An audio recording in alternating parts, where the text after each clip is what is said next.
Traders point நண்பர்களுக்கு சிறப்பு வணக்கம். நம்ம டிஸ்க்ளைமர் எடுத்துக்கிறோம். நம்ம செபி ரிஜிஸ்டர் அட்வைசர் அறிவோ கிடையாது. நம்ம இங்கே பேசக்கூடியது எல்லாமே தகவலாக மாத்திரமே பார்க்கப்பட வேண்டும். இது யாருக்கும் முதலீடு சம்பந்தமாகவோ பங்குகளை வாங்கவோ விற்கவோ நம்ம எந்த ஆலோசனையும் கொடுக்கப்படல.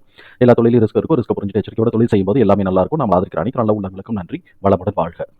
நண்பர்களே, நம்மளுடைய சப்ஸ்கிரைபர் எஸ்கார்ட்ஸை பற்றி பேசணும்னு சொல்லிட்டு கமெண்ட் பண்ணியிருந்தாரு. அதனால நம்ம இந்த ஸ்டாக்கை எடுத்து அனலைஸ் பண்ணுவோம். சப்சிக்வெண்ட் குவார்ட்டருக்கு என்ன வாய்ப்பு இருக்குங்கிறதுக்கான ஒரு தேடுதல் முயற்சி. இவங்க 2024-25க்கான Q1 ரிசல்ட்டை எடுத்து அனௌன்ஸ் பண்ணிட்டாங்க. அதனால நம்ம அதிலிருந்தே நம்ம எடுத்து லீட் கொண்டு போவோம். ட்ரெண்ட் லைனை பொறுத்த வரைக்கும் இவங்க mid range performer, high financial strength இருக்குது, மிட் வேல்யூஷன், அதே மாதிரி டெக்னிக்கலாக நியூட்ரல் ஆஃப் த மொமெண்டம் போய்கிட்டு இருக்கு. அனாலிசிஸ்ட் ப்ரைஸ் டார்கெட்டாக 3422 சொல்லிட்டு டார்கெட்டை டவுன் சைட் பண்ணியிருக்காங்க. நம்ம இந்த வீடியோ ரெக்கார்ட் பண்ணக்கூடிய தருணத்தில் இது 3720 அப்படிங்கிற ரேஞ்சில் ட்ரேட் ஆகிட்டு இருக்கு. ட்ரெண்ட் லைனோட பிஇ ஜோனை பொறுத்த வரைக்கும் செல் ஜோனில் தான் இருக்கிறாங்க.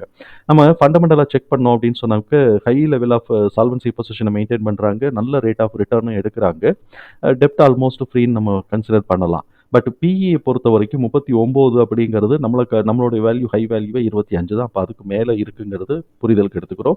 பிபி 4.5 இப்போ இருக்குது. ஆனால் அவன் ஆல்ரெடி 5 தொட்டுட்டு தான் இப்போ கீழே இறங்கிட்டேன், கரெக்ஷனில் தான் இருக்கிறான். அதனால இது இன்னும் கொஞ்சம் கீழே கரெக்ஷன் ஆகிறதுக்கான வாய்ப்புகள் இருக்குங்கிறது தான் நம்மளுடைய புரிதல். கன்சஸ்டன்ஸ் ரெக்கமெண்டேஷன்ஸில் கிட்டத்தட்ட 21 அனாலிசிஸ்ட் ரெக்கமெண்ட் பண்ணியிருக்காங்க. அதில் 4 பேர் பை சொல்லியிருக்காங்க, 6 பேர் ஹோல்டு சொல்லியிருக்காங்க, பாக்கி 11 பேர் செல் சொல்லியிருக்காங்க. குவார்டர்லி ரிசல்ட் அனலைஸ் பண்ணும்போது பார்த்தோம்னா 2024 ஜூனையும் 2023 ஜூனையும் நம்ம கம்பேர் பண்ணும்போது இயர் ஆன் இயர்ங்கிற லெவலில் கம்பேர் பண்ணும்போது நெட் ப்ராஃபிட் 1.1% இன்க்ரீஸ் ஆயிருக்கு. அதே மாதிரி குவார்டர்லி ரெவென்யூ 1.4% டிக்ரீஸ் ஆயிருக்கு. Q2Q கம்பேர் பண்ணும்போது கிட்டத்தட்ட ஒரு 200 கோடி ரூபாய்க்கு ரெவென்யூ இன்க்ரீஸ் ஆயிருக்கு. அதே மாதிரி நெட் ப்ராஃபிட்டும் ஒரு 40 கோடி ரூபாய்க்கு நெட் ப்ராஃபிட்டும் இன்க்ரீஸ் ஆயிருக்கு. அதனால இபிஎஸ் லெவல் 27ங்கிற லெவலில் இருக்கு. எம்எஃப்ஓ பொறுத்த வரைக்கும் 0.74 இன்க்ரீஸ் பண்ணியிருக்காங்க ஹோல்டிங்க. அதே மாதிரி எஃப்ஐஎஸ் 0.59 இன்க்ரீஸ் பண்ணியிருக்காங்க ஹோல்டிங்க. இப்போ நம்ம இந்த தகவல்கள் எல்லாத்தையும் தூக்கி உள்ள போட்டுட்டோம். ஆனால் இது இப்போதைக்கு பத்தாது, ஏன்னா ஓவர் வேல்யூஷனில் இருக்கிறாங்க. அதனால மேக்ஸிமம் லெவலுக்கு என்ன வாய்ப்பு இருக்குங்கிறத முதல்ல கால்குலேட் பண்ணிக்குவோம். அதுக்கப்புறமா சப்சிக்வெண்ட்டாக நம்ம நிறைய சார்ட்ல என்ன பண்ணியிருக்கிறோம் அப்படிங்கிறத நம்ம பார்ப்போம். இப்போ 830 அப்படின்னு இருக்கு புக் வேல்யூ. ஸோ இப்போ அந்த 830 × 5 போட்டோம்னா 4150. இதை ஒரு மார்க் பண்ணிக்கிறோம். அதுக்கப்புறம் அவனுக்கு இந்த வருஷத்துக்கான வாய்ப்புகள் என்ன இருக்குது அப்படின்னு சொன்னோம்னாக்க 108 மேக்ஸிமம் இபிஎஸ் அப்படின்னு இருக்கு. அப்போ 108க்கு என்ன வாய்ப்பு இருக்குங்கிறத நம்ம செக் பண்ணுவோம். 108 × 25 நம்ம போட்டோம் அப்படின்னு சொன்னோம்னாக்க 2700. அப்போ அதையும் நம்ம மார்க் பண்ணிக்கணும். இது எல்லாத்தையும் கம்பைன் பண்ணும்போது நான் இங்கே என்ன பண்ணிட்டேன்னா, இந்த டிடிஎம் வர டிடிஎம் இபிஎஸோட டிடிஎம் வர நான் உள்ளே ஃபில் பண்ணி நான் ஒவ்வொரு லெவல்லையும் ஸ்கோரை எடுத்து வச்சுக்கிட்டேன். ஏன்னா நமக்கு டிடிஎம் தான் நம்ம பேஸ், செகண்ட் தேர்ட் குவார்ட்டர் டிடிஎம்லேருந்து தான் நம்ம எடுக்க போகிறோம். யூகம் பண்ணணும்னா அப்படி தான் பண்ணியாகணும்.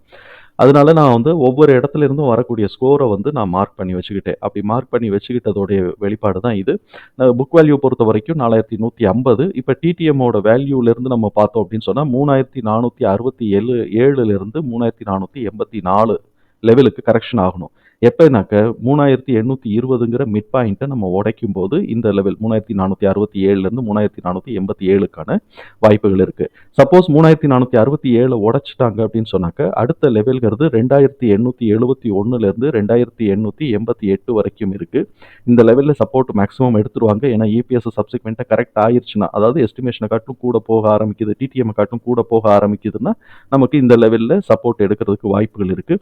இல்லை டிடிஎம் லெவலில் அச்சீவ் பண்ணலை அப்படின்னு சொன்னாக்க இந்த லெவலுக்கு 2415 2467 ஆன லெவலுக்கு வர்றதுக்கான வாய்ப்புகள் இருக்குது.